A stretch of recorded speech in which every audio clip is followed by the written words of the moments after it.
Revelation chapter 12 stands as a central and vivid tableau within the book of Revelation, a complex text rich with apocalyptic imagery and theological motifs that have captivated and challenged interpreters across centuries.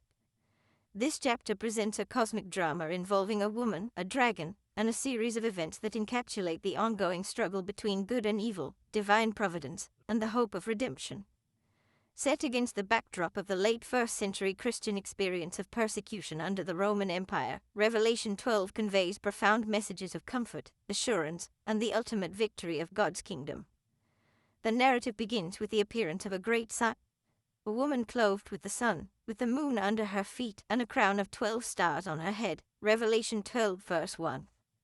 This imagery, evoking connections to Israel and the Church, signifies God's people in their role in salvation history. The woman's travail in giving birth points to the messianic expectation and the birth of Christ, who is destined to rule all the nations with a rod of iron, Revelation 12 verse 5. This element of the narrative underscores the incarnation as the fulcrum of cosmic history, emphasizing Jesus' decisive role in God's redemptive plan. The introduction of the dragon, identified as Satan, who seeks to devour the child, symbolizes the perennial opposition faced by God's redemptive work from the forces of evil, Revelation 12 verses 3-4, 9.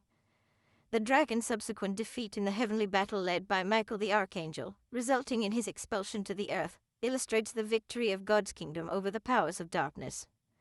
This segment of the chapter articulates the theological theme of spiritual warfare, highlighting the reality of the believer's conflict with evil, both in the heavenly realm and in their earthly existence.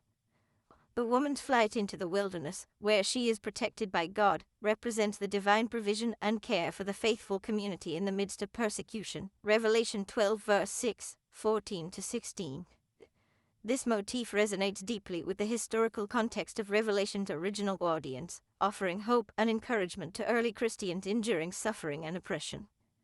Theologically, it affirms God's sovereign care over his people, ensuring their preservation and sustenance despite the dragon's attempts to annihilate them. Revelation 12 concludes with the dragon's rage against the woman, leading to war against the rest of her offspring, Revelation 12 verse 17, symbolizing the ongoing struggle of the church against the forces of evil. This anticipates the further conflicts detailed in subsequent chapters, but also reaffirms the believer's ultimate victory through their alliance with the Lamb. In summary, Revelation chapter 12 serves as a pivotal theological narrative within the broader Christian discourse, weaving together themes of divine triumph, spiritual warfare, and the perseverance of the faithful. Its historical significance lies in its ability to speak to the conditions of early Christian communities facing persecution, providing a symbolic framework for understanding their experiences within the cosmic struggle between good and evil. Theologically, the chapter underscores the centrality of Christ's victory, the reality of spiritual conflict, and the assurance of God's protective care for his people. Through its apocalyptic imagery and dramatic narrative, Revelation 12 invites readers to reflect on the depth of God's commitment to redeem creation, the cost of discipleship, and the hope of ultimate salvation that sustains believers across ages in their journey toward the consummation of God's kingdom.